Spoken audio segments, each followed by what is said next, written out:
On se souvient tous de cette petite fille avec des tresses, chantant l'arc-en-ciel dans Le Magicien d'Oz.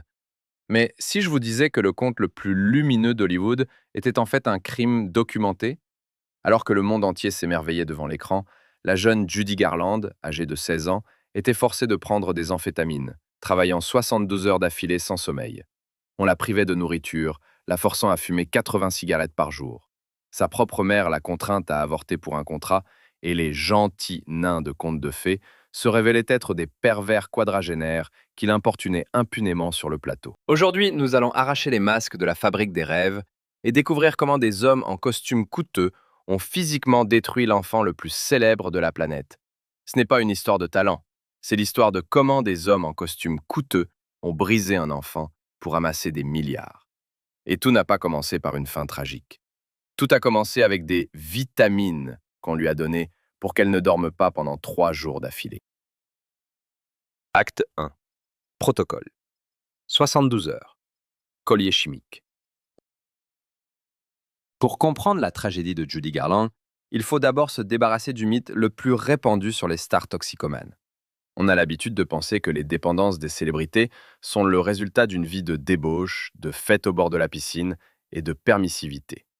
On regarde les gros titres et on se dit « elle n'a pas su gérer la gloire ». Mais dans le cas de Judy, c'est un mensonge. Elle ne prenait pas de drogue pour le plaisir. Elle les prenait pour survivre à un emploi du temps incompatible avec la physiologie humaine. Sa dépendance n'est pas une chute morale, mais un standard d'entreprise. Imaginez que votre employeur vous force chaque matin à boire un verre de vodka pour être plus joyeux, et le soir, vous assomme pour que vous dormiez vite et ne perdiez pas de temps à vous retourner dans le lit. C'est exactement ce que MGM a fait au corps d'une adolescente. Dans les années 30, le studio MGM fonctionnait comme une usine Ford, mais au lieu de voitures, c'était des êtres humains sur la chaîne de montage. Et cette usine avait un problème, la législation du travail et la biologie. Les adolescents ont besoin de dormir, de manger et de se reposer. Pour Louis Mayer, le patron du studio, ces besoins étaient des défauts de fabrication. La solution a été trouvée à l'infirmerie du studio. Les médecins de MGM ont élaboré pour Judy et son partenaire Mickey Rooney une diète spéciale. Le matin, des amphétamines, à l'époque c'était du benzédrine. Ces puissants psychostimulants poussaient le système nerveux à son maximum, faisaient briller les yeux de cet éclat signature et forçaient le cerveau à ignorer la fatigue. Mais les amphétamines avaient un effet secondaire. Après 18 heures de tournage, l'enfant surexcité ne pouvait physiquement pas s'endormir. Et le tournage du lendemain commençait dans 4 heures. Le studio ne pouvait pas attendre que Judy se calme d'elle-même. Alors, on lui donnait une deuxième poignée de pilules, des barbituriques puissants, somnifères. Cela ne procurait pas un sommeil réparateur. Cela éteignait simplement la conscience, la plongeant dans un coma chimique. On appelait ça bolts and jolts, boulons et secousses. Imaginez la scène, un plateau de tournage. Judy est debout depuis 2 jours. Elle vacille de fatigue, son texte se mélange, elle est sur le point de s'évanouir. Le réalisateur ne crie pas « Stop, tout le monde au lit !» Il fait signe au médecin. Celui-ci s'approche de la jeune fille et lui donne une nouvelle dose de vitamine. 20 minutes plus tard, son cœur bat comme celui d'un lièvre traqué. Ses pupilles sont dilatées, elle est prête à danser à nouveau. Ce manège pouvait durer 72 heures d'affilée, 3 jours sans sommeil, juste de la chimie. Le studio avait littéralement piraté son métabolisme. Ils avaient appris à allumer et éteindre une personne d'un claquement de doigts, comme une lampe de bureau. Le problème, c'est que lorsque vous faites cela à un organisme en développement pendant des années, l'interrupteur se casse. À 20 ans, Judy ne pouvait plus s'endormir sans pilule et ne pouvait plus se réveiller sans elle.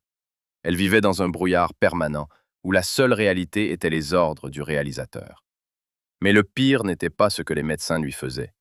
Le pire commençait quand l'effet des amphétamines atteignait son apogée et qu'autour d'elle, sur le plateau du conte de fées le plus gentil du monde, se rassemblait une foule d'hommes étranges. Acte 2. Les véritables monstres du pays d'Oz. Si la dépendance chimique était une cage invisible, ce qui se passait directement sur le plateau était un véritable terrorisme physique et psychologique. Ce qui se passait dans les coulisses du Magicien d'Oz déclencherait aujourd'hui une enquête fédérale et des arrestations en masse. Le Magicien d'Oz est un monument culturel, un symbole de l'enfance et de la foi en la magie. On voit Dorothy, effrayée par la méchante sorcière de l'Ouest, ou les lions rugissants, et on admire sa sincérité. Mais la vérité, celle qui glace le sang, c'est que la peur dans les yeux de Judy Garland était absolument réelle. Elle ne craignait pas les personnages de contes de fées en costume, mais ses charmants collègues à l'écran. Cela détruit le conte de fées le plus lumineux d'Hollywood. Nous sommes habitués à nous attendrir devant les Munchkins, ces petits personnages accueillant Dorothy. Mais la réalité transforme ces scènes en un thriller psychologique grotesque, où une enfant se retrouve piégée parmi des prédateurs. Commençons par les faits que la MGM a tenté d'effacer de la mémoire collective pendant des décennies. Pour créer la foule du Pays Magique, le studio a engagé plus d'une centaine d'acteurs nains. Aux yeux du public, ils semblaient être des créatures de contes de fées amusantes. Mais en réalité, c'était une foule d'hommes adultes, dont beaucoup avaient plus de 40 ans, avec des histoires de vie difficiles et souvent un comportement agressif. Le studio les a logés tous à l'hôtel Culver, et selon de nombreux témoignages, y compris celui du producteur Mervyn Leroy, cet endroit est devenu l'épicentre du chaos. Des beuveries, des bagarres, du verre brisé. La police était appelée si souvent que l'hôtel a dû engager des videurs à chaque étage. Mais si à l'hôtel ils se contentaient de détruire des biens, sur le plateau, leur cible était la star principale. Judy Garland les appelait plus tard avec amertume les petits ivrognes, mais derrière ce surnom apparemment inoffensif se cachait une histoire de harcèlement systématique. Imaginez la situation. Une fille de 16 ans, sous amphétamine, désorientée et fatiguée, se retrouve au centre d'une foule d'hommes adultes. Le troisième mari de Judy, Sid Luft, a révélé dans ses mémoires des détails choquants qu'elle lui a confiés des années plus tard. Selon lui, ces gens ont transformé sa vie en enfer. Utilisant leur taille comme camouflage, ils l'entouraient avant les prises et se permettaient des gestes qui, ailleurs, leur auraient valu des coups. Ils glissaient leurs mains sous sa robe, la pinçaient, faisaient des commentaires obscènes. C'était un cauchemar surréaliste. Judy ne pouvait pas s'enfuir, car caméra, moteur. Elle ne pouvait pas se plaindre, car le calendrier était serré et le réalisateur avait besoin d'un tableau de joie. Elle était obligée de sourire et de chanter avec des gens qui, littéralement 1 minute avant le action, l'avaient harcelée physiquement. Cela a créé une monstrueuse dissonance cognitive.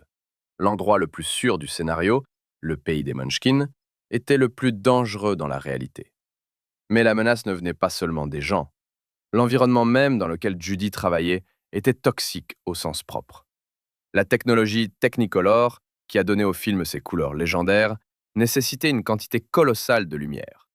Les projecteurs de l'époque dégageaient une chaleur monstrueuse. La température dans les studios dépassait souvent 38 à 40 degrés Celsius. Dans ce four, Judy devait non seulement être présente, mais aussi danser et sauter sur la route de briques jaunes. Et tout cela avec un corset extrêmement serré. Les patrons du studio pensaient qu'à 16 ans, elle avait déjà une silhouette trop féminine pour le rôle de la petite fille du Kansas. Ils voulaient une planche plate, pas le corps d'une jeune fille en développement. Ainsi, chaque matin, les costumiers serraient le corset avec une telle force qu'ils comprimaient littéralement ses organes internes et déformaient sa colonne vertébrale. Essayez d'imaginer cette expérience physique.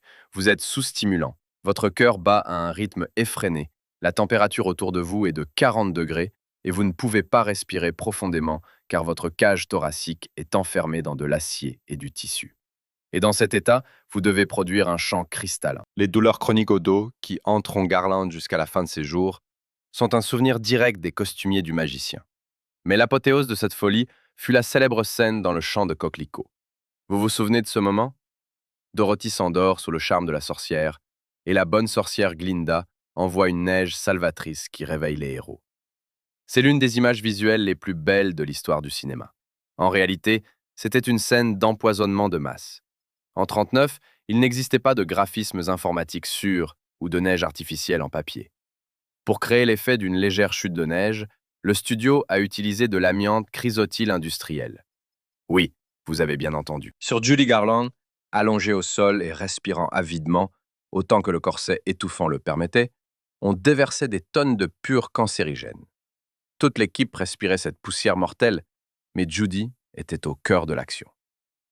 Le fait que ses poumons aient résisté à cette attaque est un véritable miracle médical, surtout si l'on se souvient du sort du premier homme de fer blanc, Buddy Ebsen, emmené en réanimation et remplacé par un autre acteur après que ses poumons aient cédé à cause de la poudre d'aluminium dans le maquillage. Le magicien d'Oz n'était pas un conte de fées. C'était un parcours du combattant où la principale récompense était simplement de survivre jusqu'à la fin de la journée. Acte 3. Contrat sur les non-nés. Si la castration chimique de la volonté par des pilules et les tortures physiques sur le plateau vous semblent le summum de l'inhumanité, alors vous sous-estimez le cynisme de Louis Meyer. Ce dont nous avons parlé précédemment concernait l'exploitation de son temps de travail et de sa santé. Mais ce dont nous allons parler maintenant touche au droit le plus fondamental de tout être vivant, le droit de se reproduire et de fonder une famille. C'est à ce moment-là que l'histoire de Judy Garland cesse d'être une simple biographie d'actrice pour devenir une chronique d'esclavage.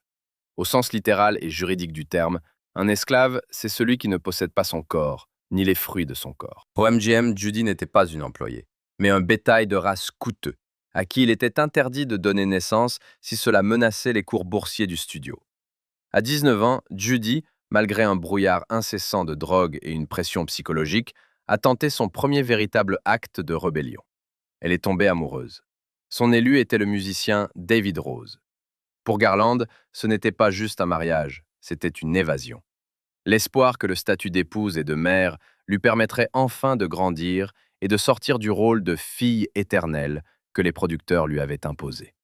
Peu après le mariage, en 41, Judy a appris qu'elle était enceinte. Pour toute famille normale, c'est une nouvelle miraculeuse. Judy était ravie. Pour la première fois de sa vie, elle avait quelque chose à elle, quelque chose de réel, qui ne dépendait pas des scénaristes et des réalisateurs. Elle voulait cet enfant plus que tout au monde. Mais quand l'information est parvenue à la direction de MGM, la réaction a été immédiate et glaciale.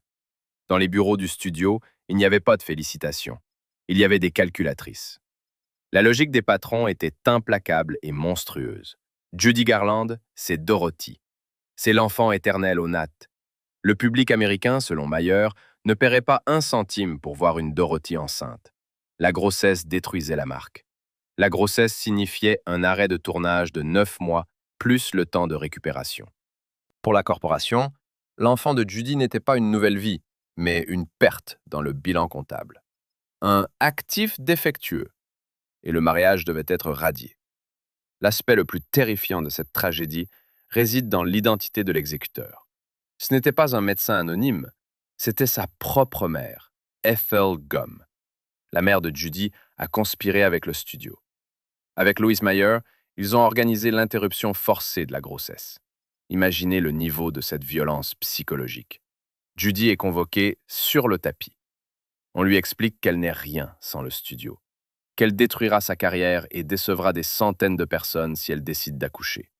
On lui dit qu'elle est elle-même encore une enfant, qu'il drogue pourtant, incapable de maternité. Ce n'était pas une indication médicale, c'était une opération punitive.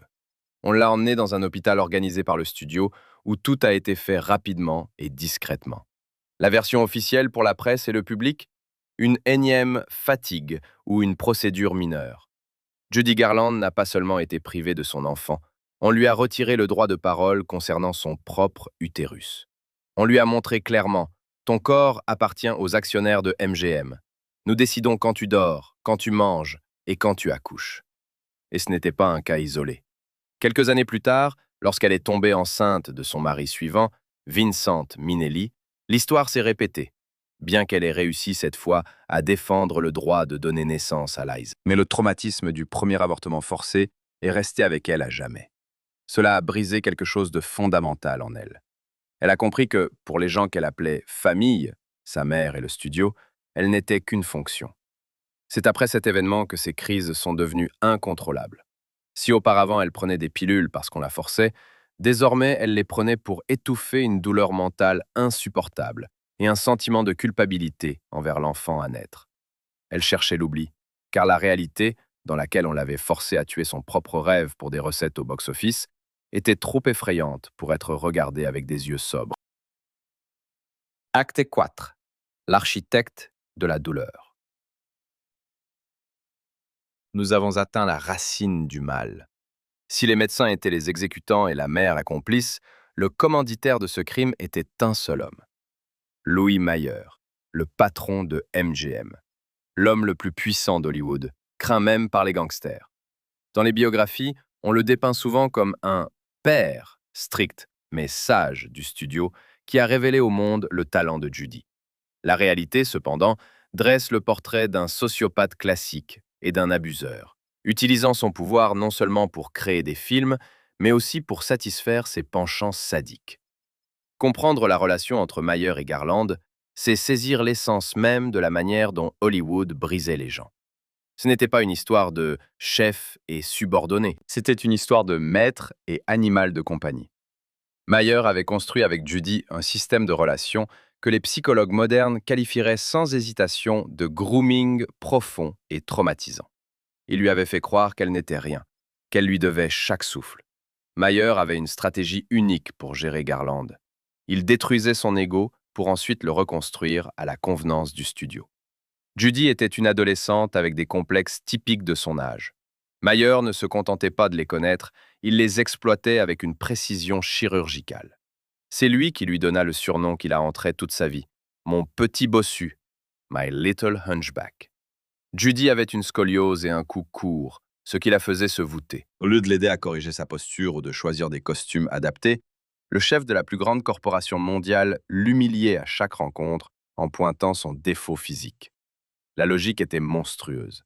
Mayer lui faisait croire qu'elle était laide, qu'elle n'avait ni la beauté de Lana Turner, ni la grâce d'Ava Gardner. Tu es un vilain petit canard, lui disait-il. Mais moi, Louis Mayer, je suis si grand et généreux que je ferai d'un tel laideron une star. Il créait chez l'enfant un sentiment de dette éternelle et incommensurable. Elle travaillait jusqu'à l'épuisement, non pas pour l'argent, mais pour mériter l'amour de son bourreau, qui lui avait gracieusement permis d'être à l'écran. Mais la pression psychologique ne s'arrêtait pas là. Les souvenirs des rencontres dans le bureau de Mayer sont une chronique de harcèlement flagrant, contre lequel il était impossible de se défendre. Garland racontait plus tard comment se déroulaient ces réunions de travail. Mayer adorait jouer le rôle du gentil papa. Il asseyait la jeune fille de 16 ans sur ses genoux. Cela constituait déjà une violation de toutes les limites, mais ce qui suivait franchissait la ligne du code pénal. Il commençait à parler de musique, de l'importance de chanter avec le cœur. Et sous ce prétexte, il posait sa main sur son sein gauche. « Je vérifie juste comment bat ton cœur quand tu chantes », disait-il. Imaginez cette horreur. L'homme le plus influent de l'industrie, dont un mot pouvait sceller le destin de toute votre famille, gardait sa main sur votre corps, sous couvert de soucis pour l'art. Judy se pétrifiait de peur. Elle savait que si elle bougeait, criait ou le repoussait, le conte de fées prendrait fin. Elle serait jetée à la rue, sa carrière détruite, privée de moyens de subsistance. Mayer était un maître des montagnes russes émotionnelles. Si les menaces et les humiliations ne fonctionnaient pas, ou si Judy, poussée au désespoir, tentait de se rebeller, il changeait de tactique. Il se mettait à pleurer, de vraies larmes. Mayer était le meilleur acteur du studio MGM, bien qu'il n'ait jamais été devant la caméra. Il criait « Judy, tu me brises le cœur. Après tout ce que j'ai fait pour toi, je t'aime comme ma propre fille. Et tu veux me trahir juste parce que tu veux dormir ?» C'était la forme ultime de gaslighting. Il retournait la situation de sorte que la victime devenait lui, le multimillionnaire tout-puissant, et l'agresseur, la jeune fille adolescente épuisée. Et cela fonctionnait à merveille. Judy, avec son âme sensible et vulnérable, commençait à se sentir coupable. Elle se précipitait pour consoler son bourreau, s'excusait pour sa faiblesse et retournait docilement sur le plateau pour avaler une nouvelle dose d'amphétamine, juste pour que Papa Mayer ne pleure pas. Cet homme contrôlait chaque aspect de son existence. Ses espions lui rapportaient avec qui elle se rencontrait, de quoi elle parlait et ce qu'elle écrivait dans ses journaux. Il décidait de ses tenues en dehors du travail. Il contrôlait même ses cachets. Tandis que les films avec Garland rapportaient au studio des centaines de millions de dollars en équivalent moderne, Judy elle-même ne recevait que des miettes, strictement régies par le contrat. Mayer la maintenait dans une dépendance financière pour qu'elle n'ait pas les ressources nécessaires pour s'échapper. Il n'a pas seulement brisé Judy Garland, il a conçu son traumatisme. Il a intentionnellement créé en elle un complexe d'infériorité d'une telle profondeur qu'aucune gloire mondiale ne pouvait le combler. Il lui a inculqué que l'amour était douleur, contrôle et humiliation. C'est pourquoi, toute sa vie durant, même après avoir quitté MGM, Judy cherchait inconsciemment des hommes qui reproduisaient le schéma de Mayer. Exploiter son talent, rabaisser sa dignité et contrôler sa vie. Il était l'architecte de sa douleur, et le bâtiment qu'il a construit s'est avéré si solide que Judy n'a jamais pu en sortir, même lorsque le geôlier était mort depuis longtemps. Acte 5. Première dealer. Dans toute histoire d'exploitation d'enfants, une question revient toujours. Où étaient les parents? Pourquoi n'ont-ils pas agi? Pourquoi n'ont-ils pas sorti leur fille de cet enfer? Dans le cas de Judy Garland, la réponse est plus terrifiante que le silence lui-même. Ses parents n'étaient pas de simples spectateurs passifs. Sa mère, Ethel Gum, était une complice active dans la destruction de sa propre fille. On a l'habitude de diaboliser les patrons de studios comme Mayer. C'est facile, ils sont riches, cyniques, capitalistes. Mais la vérité, c'est que Mayer n'avait pas besoin de briser les barrières morales de Judy à partir de rien. Ce travail avait déjà été fait par sa mère. Ethel Gum n'était pas la protectrice de Judy. Elle était son premier proxénète artistique et son premier dealer. Judy Garland, née Frances Gum, est née dans une famille d'acteurs de vaudeville.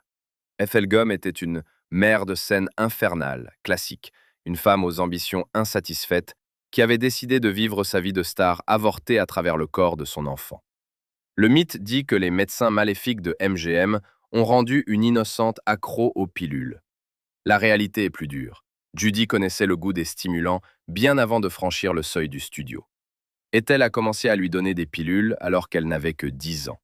La famille parcourait le pays avec le numéro de vaudeville Les Sœurs Gum.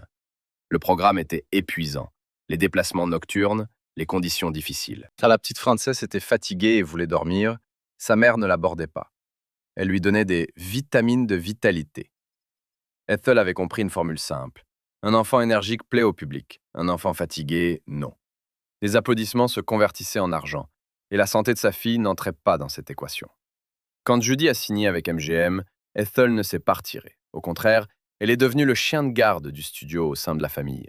Le studio versait le salaire de Judy directement à Ethel. Cela a créé une dynamique monstrueuse. Le bien-être de la mère dépendait directement de sa capacité à exploiter sa fille.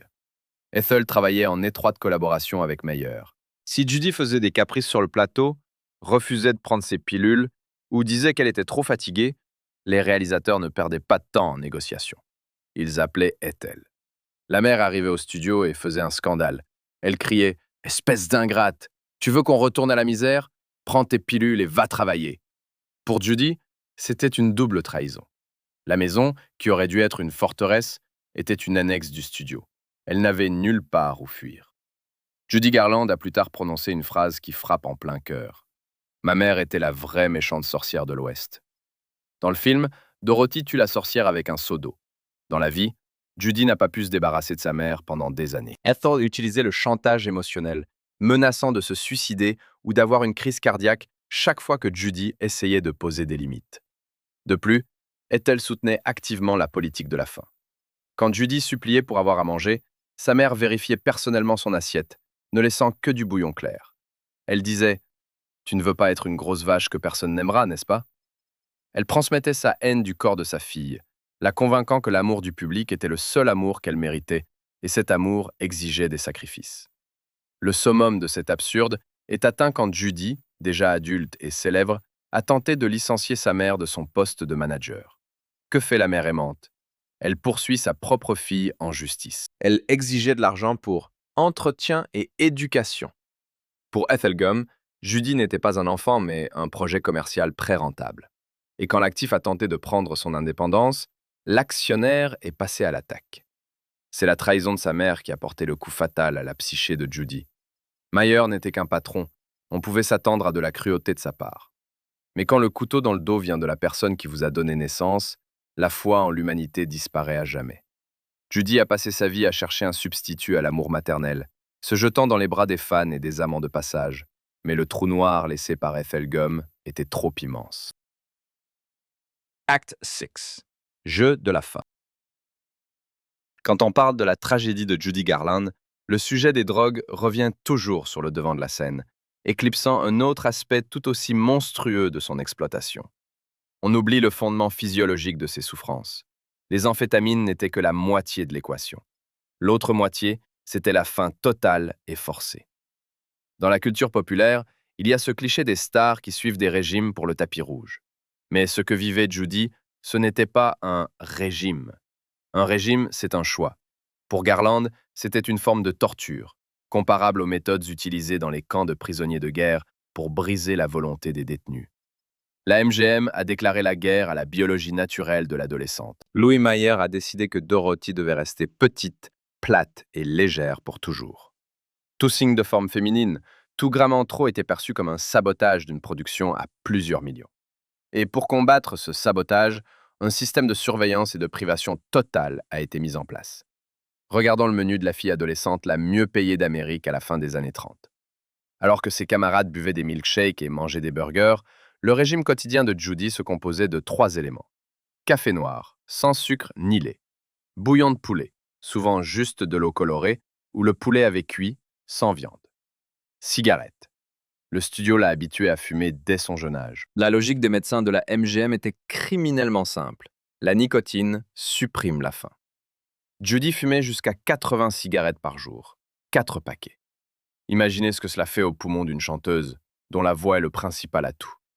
Mais la voix préoccupait moins les patrons que le tour de taille. La cigarette était son petit déjeuner, son déjeuner et son dîner. Dans les rares moments où elle pouvait manger quelque chose de solide, c'était une salade de fromage blanc en portions minuscules. Ce régime a été maintenu pendant des années, à une période de croissance active où le corps réclamait désespérément des matériaux de construction. En conséquence, Judy a développé un désordre métabolique chronique. Son corps, en état de stress et de famine constant, commençait à stocker de la graisse même à partir de l'eau, ce qui entraînait des restrictions encore plus sévères de la part du studio. C'était un cercle vicieux. Moins elle mangeait, plus son métabolisme se dégradait, et plus les surveillants devenaient féroces.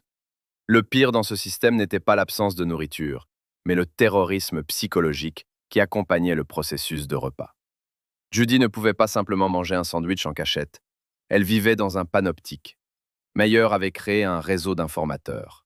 Serveurs dans la cafétéria du studio, costumiers, chauffeurs, maquilleurs et même ses propres amis.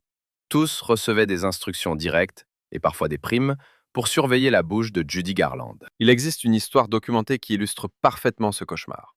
Un jour, dans la cafétéria de la MGM, Judy, mourant de faim, a essayé de commander une simple salade avec de la vinaigrette. La serveuse, ayant reçu des instructions d'en haut, a silencieusement retiré l'assiette de sous son nez et l'a remplacée par une assiette vide, avec quelques feuilles de salade sans huile. « Vous ne pouvez pas avoir ça, mademoiselle Garland », a-t-elle dit à haute voix, devant tout le monde. Imaginez le degré d'humiliation. Une star mondiale assise à une table et le personnel de service lui refuse publiquement de la nourriture, comme à un chiot désobéissant. Mais le sommet de cette cruauté a été atteint le jour de l'anniversaire de Judy. Sur le plateau, une fête a été organisée. Presse, photographes, sourires. Au centre du pavillon se dressait un énorme et magnifique gâteau.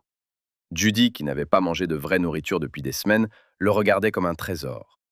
Quand est venu le moment de couper le gâteau, le réalisateur, selon certaines sources, c'était Mayer lui-même ou son assistant, s'est approché d'elle et a prononcé une phrase digne d'un film d'horreur. « Tu peux le regarder, Judy. Tu peux même le sentir. Mais tu n'en mangeras pas une seule bouchée. » On lui a permis de se faire photographier avec le gâteau, faisant semblant de le manger, pour la presse.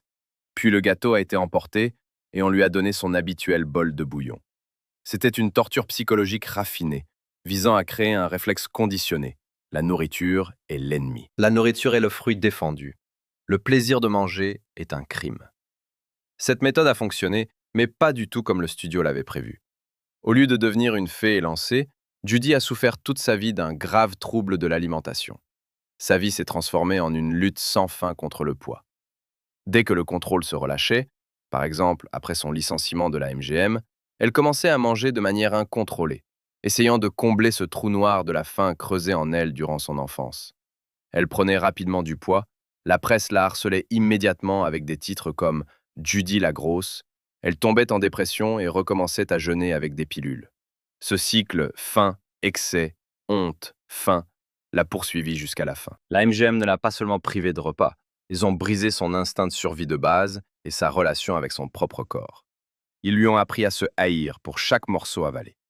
Les jeux de la fin de la MGM ont été gagnés par le studio. Ils ont obtenu leur image. Mais le perdant de ce jeu était un être humain vivant, dont la santé physique et mentale a été sacrifiée pour que Dorothy à l'écran paraisse suffisamment fragile pour le pays d'Oz. Acte 7. Le vilain petit canard à 1 million de dollars. Quand on parle de violence à Hollywood, on pense souvent aux abus physiques ou sexuels. Mais il existe une forme de sadisme plus subtile, presque invisible, qui détruit l'âme aussi sûrement que les amphétamines. C'est l'anéantissement systématique de l'estime de soi. Dans le cas de Judy Garland, la MGM a commis peut-être le meurtre psychologique le plus réussi de l'histoire du show business.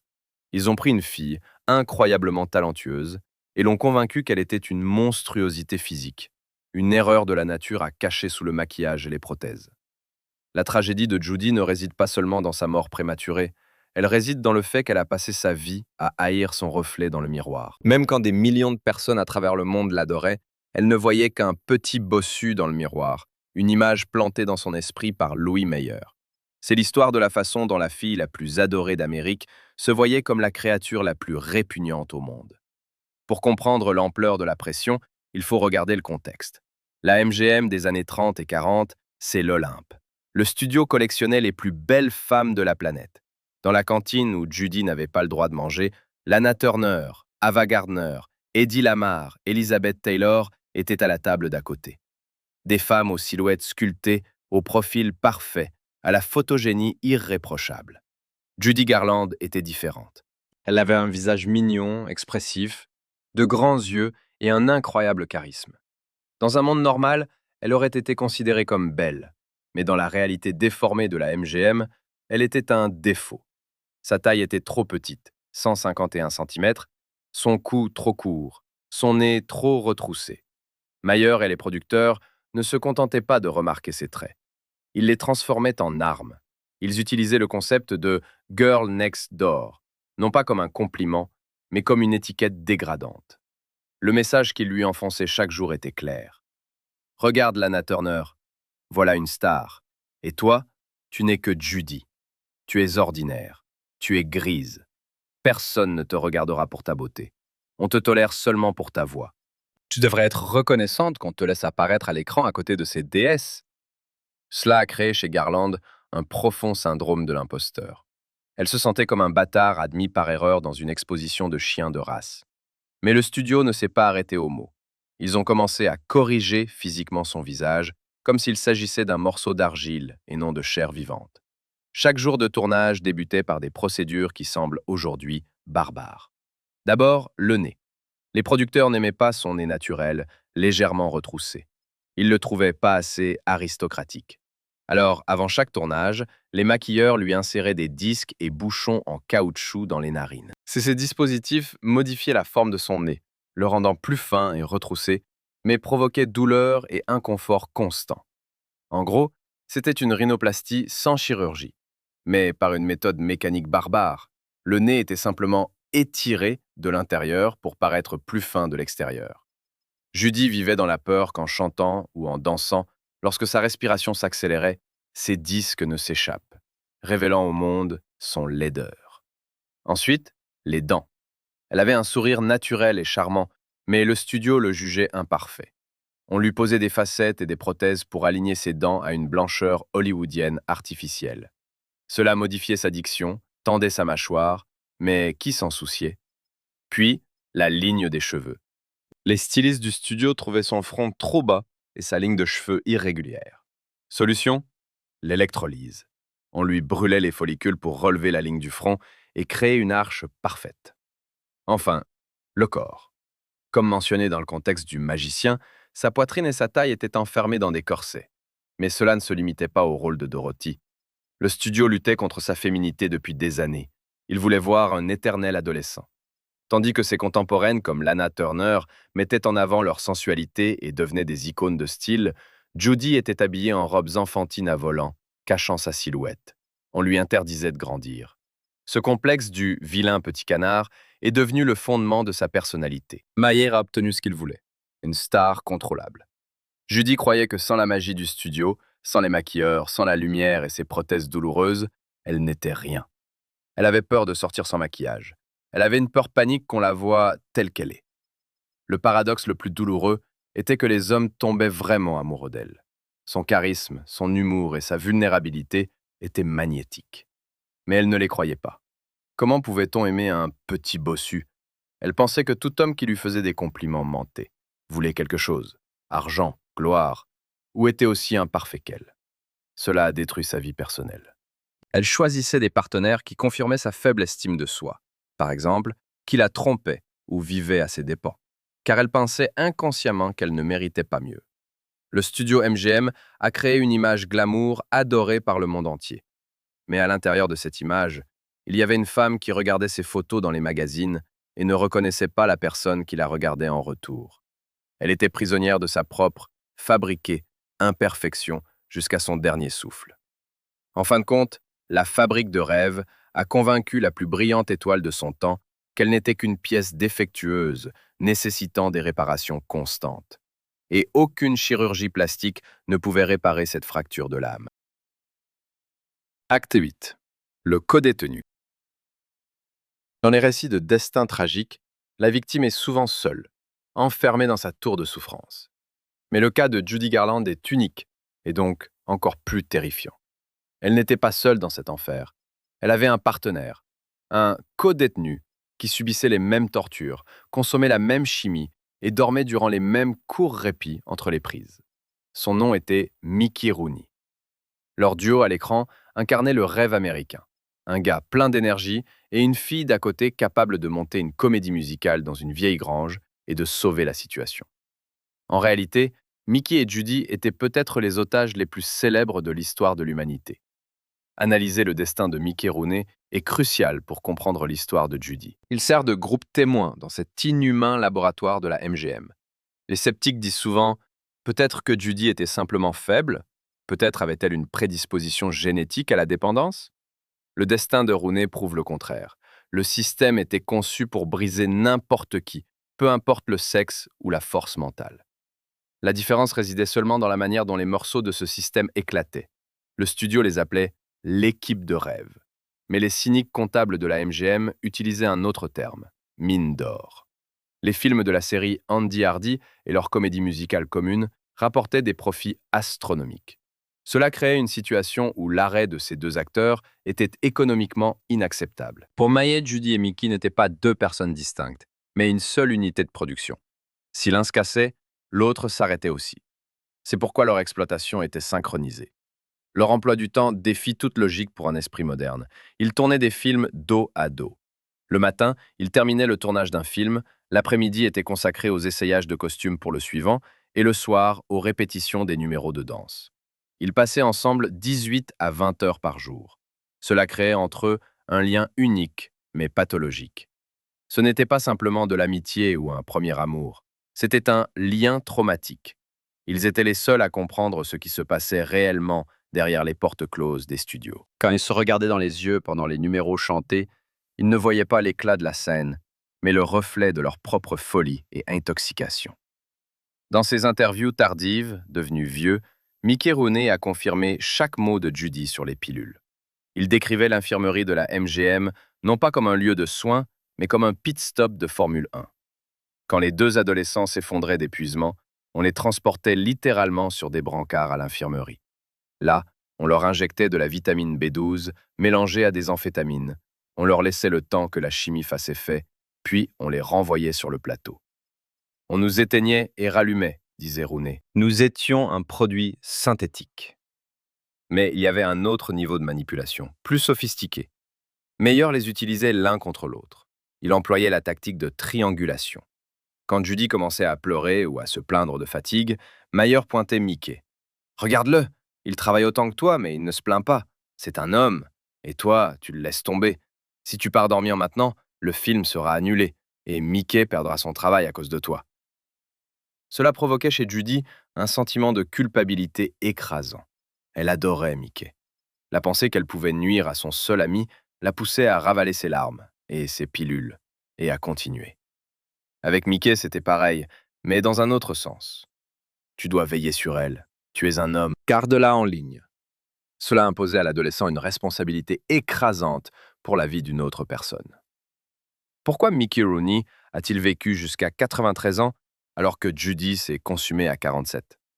La réponse réside dans les mécanismes de défense psychologique. Le système MGM a brisé les deux, mais leur réaction au traumatisme était différente. Judy a dirigé sa douleur vers l'intérieur.